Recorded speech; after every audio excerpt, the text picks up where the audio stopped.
What's up? Got TWOSUN in a box. Let's get it out of there. So, a little backstory on this one is this is from the secondary market.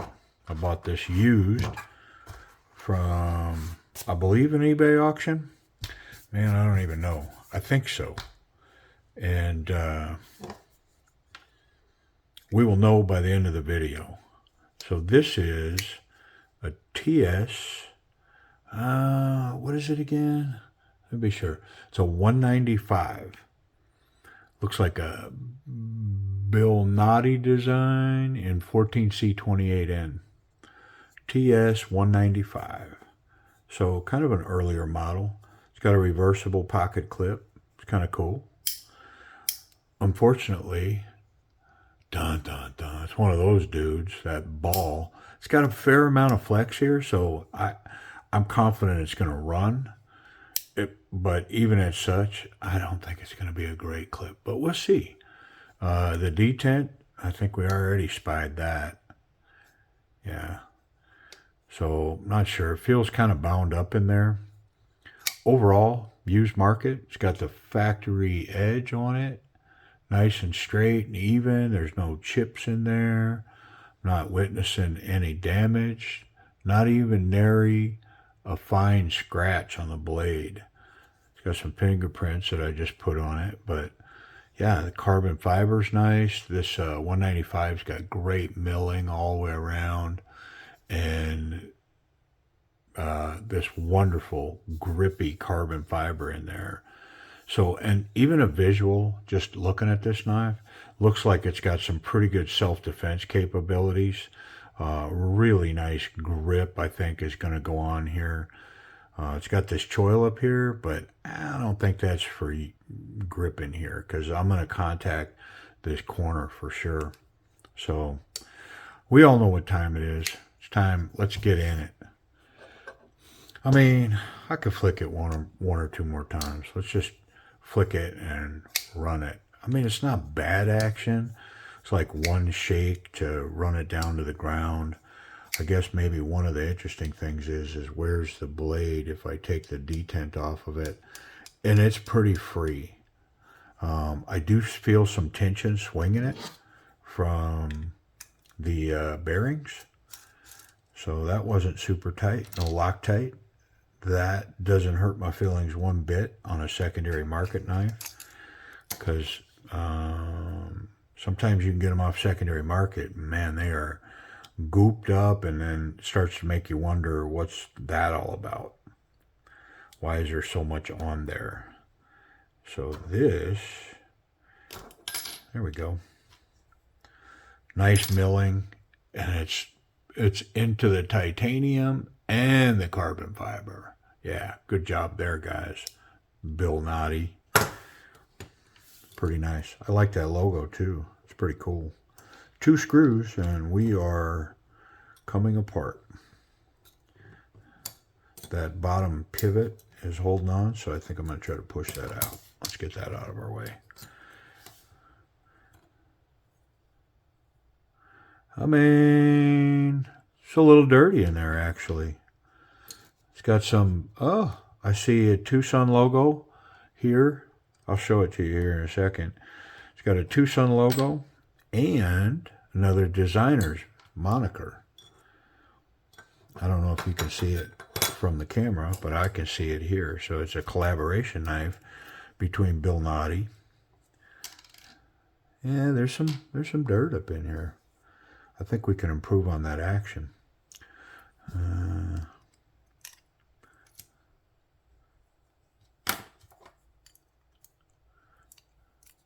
Probably take a run at trying to improve that detent a little bit too. But let's get up close here. So TWOSUN and Mozal Mokhtar, which kind of explains that right there. Right? Like the minute you see that, you automatically know, like, you're probably going to see that logo. That one right there. Yeah, man, hopefully we're getting past that. These are old models, and No reprieve, bro. Even though it's old, you're still going to get the business, man. Yeah, so the secondary market.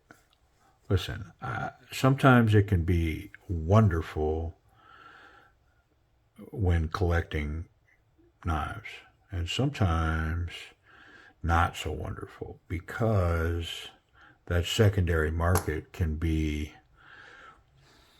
a profitable place for knife traders. And so you're looking for a specific knife and you'll find it there, and then you see the price and you're like, come on, bro. Yeah, so that's down pretty tight. I'm going to squeeze it and see if I can see any oil seeping from around that seam, and I don't. So I'm going to be encouraged to probably leave that alone. I probably should have looked at this side first because I actually can get under the carbon fiber. Because if I can't get this one, most definitely I probably couldn't get the other one. I mean, it doesn't seem really encouraged to come out of there. So again, I'm going to squeeze and see if I can see oil trying to press up out from underneath there. And I don't see any. So I think I'm going to move on and try not to get too fixated on that. I think we're okay. So we'll wipe it off. I am going to adjust this detent ever so slightly. I'm going to gauge that and put just a little bit on that. But first I'm going to finish my little cleanup duties here. It's got internal stop pins on that blade.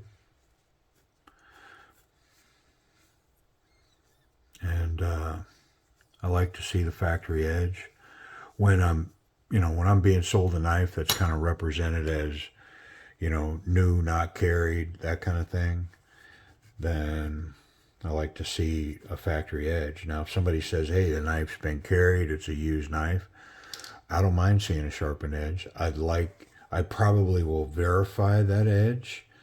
If it's not clear in pictures prior to the purchase, I'll say, hey, can you send me a good close-up of the blade edge and the blade surface? I want to see if it's full of, like if they were cutting a lot of cardboard with it, man, it could have a lot of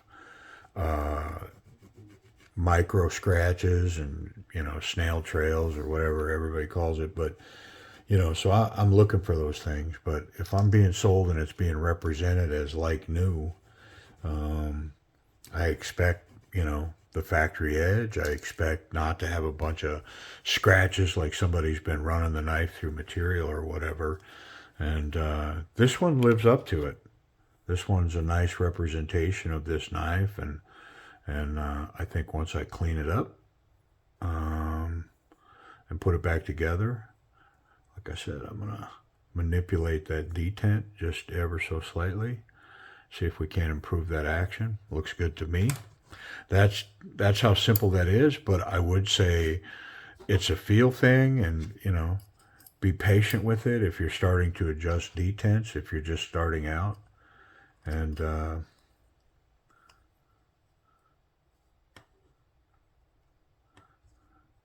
it's captured in this one, and it's facing to the left here. So I'm trying to get that lined up as close as I can before I finish up. Okay. I don't think I wiped this off. Let me get it.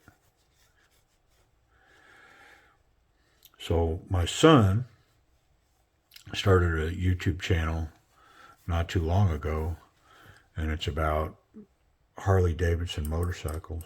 And so he and I talk about YouTube occasionally and our channels. And we had a discussion this evening about it. I am fast approaching 500 subscribers, and so I want to give some knives away. I'm thinking 5 knives, one for every 100 subscribers, up to 500. And Of course, he said, "Well, Dad, I got some buddies, and what they do is they do a raffle. So why don't you raffle them?" It's like, nah, man, I'm not down for none of that. I don't want to get involved in selling stuff and raffling stuff. I mean, I sell knives and I trade knives, but it's not really what my YouTube channel's about. And so I explained to him, I said, man, you should watch a couple of my videos. There's a couple where I kind of explain all this. And he said, well, hey, I kick around in your videos, but he said, I'm probably one of your average watchers, though. What's your average watch? And I said, I don't know. I don't look at all that. And he said, well, I think the average overall is like 3 minutes. And I'm like, yeah, probably. And he said, so how long are your videos? I said, well, they're kind of all up there like 20 minutes now, you know. And I said, that's just how long it takes me to get through a knife, get it put back together, run it through my little checks, the things I look for. And he's like, yeah, those are long videos, Pop. And I was like, yeah. And I said, but you should watch because, at the end of the day, I'll be honest, man, I'm getting kind of selfish about my YouTube videos because it's created a format for me to have conversation when I'm enjoying my knife hobby. And if I didn't have the YouTube channel, I'd just sit in silence. And I said, you've seen me at my bench, I just sit there for hours, dinking around with whatever I'm doing there. And he's like, oh, yeah, no, I get it. I'm like, yeah, because so the camera's running. I get to talk. Like right now, y'all. I'm talking away like you're sitting in the room. And so, yeah, I don't want to raffle nothing. And I sell knives, but that's not what this is about. I mean, I really enjoy my channel. I enjoy what I'm doing here. I dig it, man, to the nth degree. It motivates me to look for new knives and new manufacturers, new types of knives, new blade types, new shapes, because I can bring them here. I can open them up. I can get to know them. I got, it's created some purpose to my collecting. It's kind of weird, man. All right, let's check that out. So it doesn't feel like it's freewheeling. Like it's not fall shut for sure. And I can't tell by doing this if I'm going to be able to fail it. But I wanted to run it a couple of times. I definitely want to check the tension before I try to do that. Let me see if I can loosen that at all. Because it is just super tight. Let's try that. Yeah, I don't feel any rocking in any direction. So, I mean, I'm about where I was. Let's try to fail it. Slowly apply pressure until it breaks. It's not scientific, but yeah, so I can't fail it now. And so I think the drop action is just going to be what it is. Let's try one more time to fail. Yeah, so my guess is, let's check it, but my guess is it's completely free to go, and it is. It feels looser than it was before. It's just the pressure in the detent ball. Now, I didn't do that. Let me add that. Just a smidge, a tiny little bit of oil to that ball in there. There we go. And that may aid a little bit, but what's keeping it from being drop shut is the pressure from that detent ball on the side of that blade. And of course, if I loosen up the detent, I mean, I could take it apart and take out, because I put a good 32nd of an inch, maybe slightly more, but I could go try to take half of that out and maybe still have unfailable action, and it might drop better, but I think I'm good. You know, I don't mind having to shake down a knife once like that. One little shakedown. So let's get rid of this stuff and then one final wipe down. And we'll get to the rest of the checking out part on this knife. I dig it, man. This is a cool, aggressive pocket knife. I mean, I think the final fade on this one, look at the steel in this. Whew. I mean, I've covered the action, so we're gonna move on in the video. But wow, man. Let's try that. Yeah, there we go. Got my autofocus on, so as I come up, this thing will hold on. But I love that satin finish. I really do. Is it a fingerprint magnet? Mm-hmm. Yeah, it is. Wow, man. Very nice. I like it. The action, I mean, I'm going to give it a solid B plus to an A. It's pretty good, man. You know, yeah, B plus is probably about right. Because in order to get to that A status, you got to at least drop shut. And then like an A plus, you know, there's like no resistance at all. It's just solid as rock. And, you know, the wind would move it. So, you know, B plus, B plus, right in there. It's pretty good stuff. Ergonomics. Okay, so first off, this jimping from the flipper tab. It's not from the flipper tab. It's out here on the front of the blade. So it's 100% for this grip. And it's right there. And it's aggressive jimping that even with this little cutout on the scales, the thumb lands perfectly there. Let's move to these front fingers. So there's no jimping on the back side here.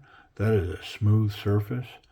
But look at the deepness of this grip right here.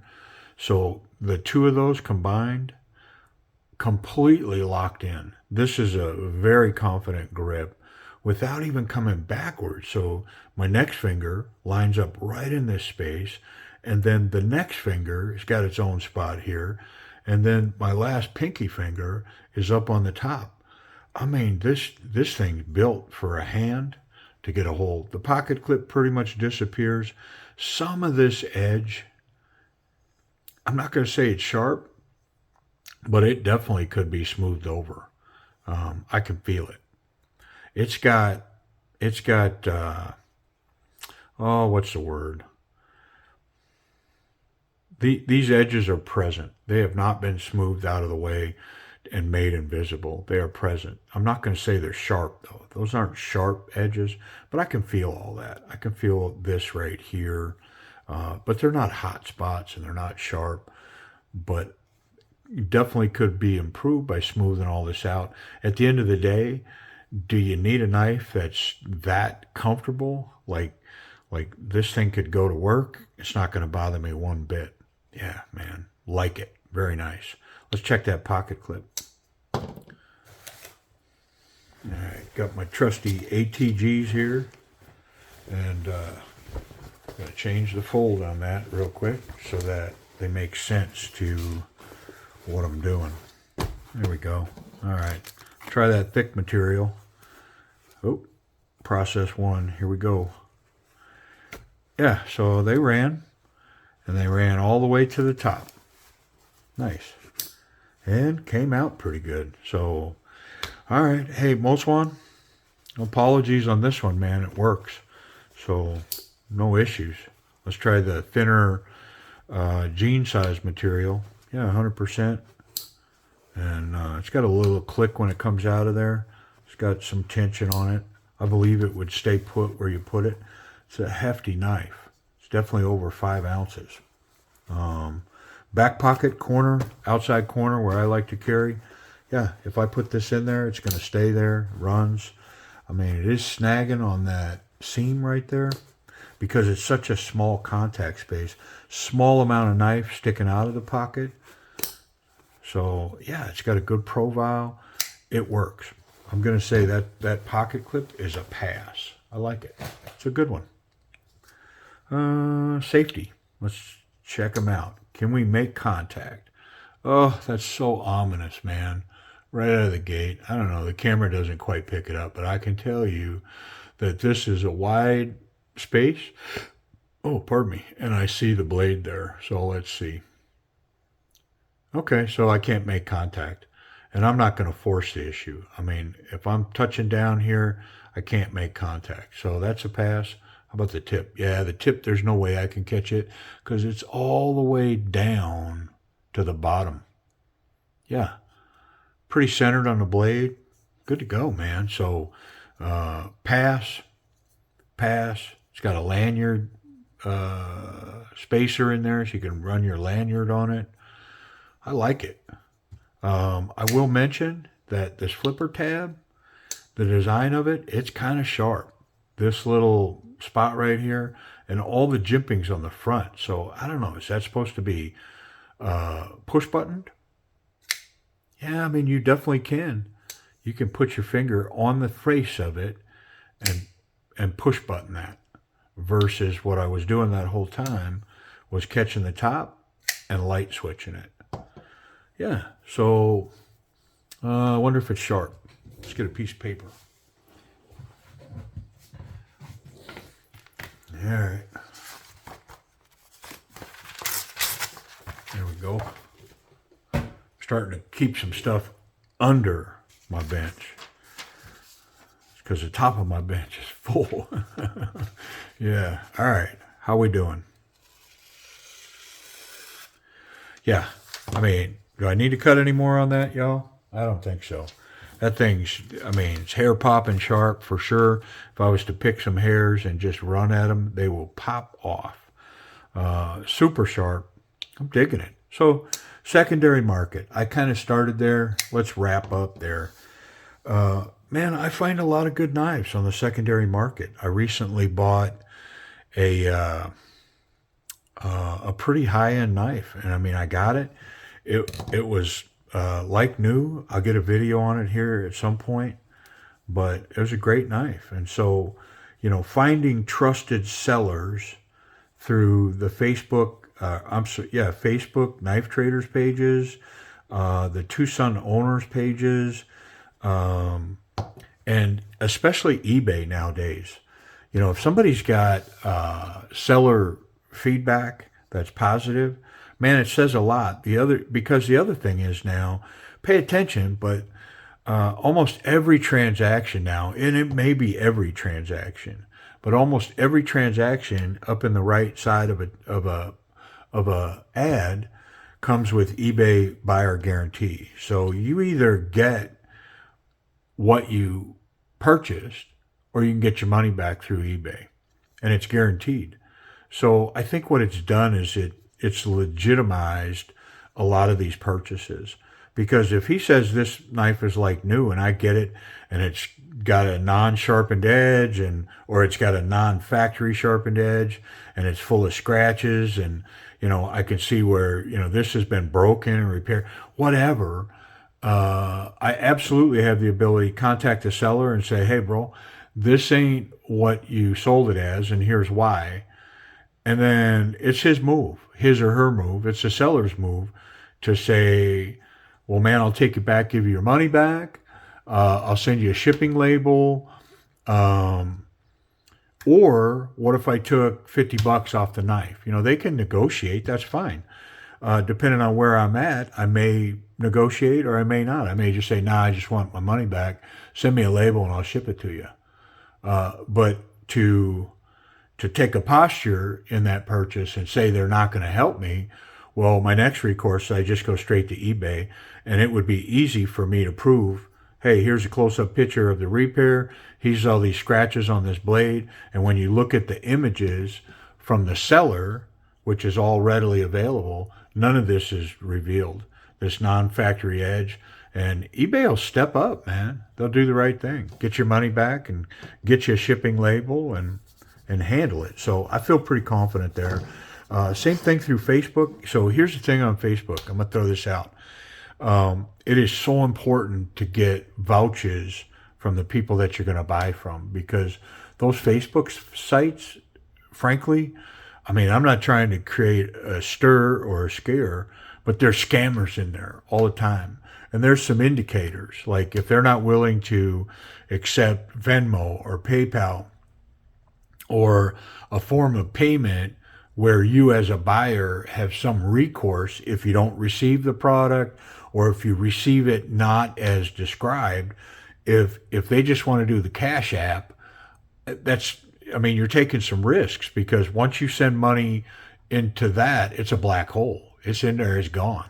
So it's important to get reputable sellers that you buy from and pay attention because, of course, just like the thing going around on Facebook right now, there's people on Facebook that are imitating U.S. soldiers and they're hitting up older women and in that space, the whole goal is to get money from them, get them to send them money.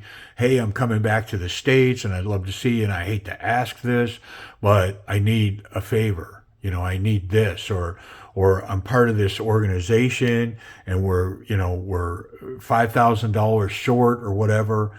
And, and, and the whole purpose of that stuff is to say everything that that person needs to hear to be confident that the relationship and what they're dealing with, the conversations are legit. And these scammers in these knife sites are no different. Everything they say, every move they make is to say, hey, I'm legitimate. And man, you got to do your homework. Now, if you're only talking about $30 and a used knife or $80, I mean, it's not a horrible loss or it's not an overly expensive lesson, but I'll tell you, I wouldn't want to lose $8 that way. I mean, if you look at this video, where is it, down here? Maybe it's over here now. I don't know. But that D and that M stands for discerning man. And if you haven't looked up the definition part that's under the name of that, you should look it up because it says, yeah, you're not taking me for my money. Even if it's $8, man, I'm paying attention. So anyways, it's easy to get sucked in though, especially, when you find something that you want, whether it's a knife or a relationship or whatever. So just be cautious in those venues. And so I bought this on a live eBay auction, and I paid just over $75 for it. And so I thought that was a fair price. 14C28N. It's a great knife, and it was a hole in my collection. And the knife represented in the ad the way that I see it here. I mean, my opinion, I couldn't get one brand new out of one of these boxes and it be in any better shape than this one is. So yeah, I'm happy. And I'm happy that Most One's Ball does a good job on this knife. And truthfully, I think I might carry this knife. I might put it in my pocket, give it a little pocket time, but just because it's such a solid self-defense profile, and I like that in a knife that's going in my pocket. So I might carry this one just a minute just to do it. I don't think I'm going to put it to work just because I think in the end, it's a collector for my collection. Appreciate y'all watching.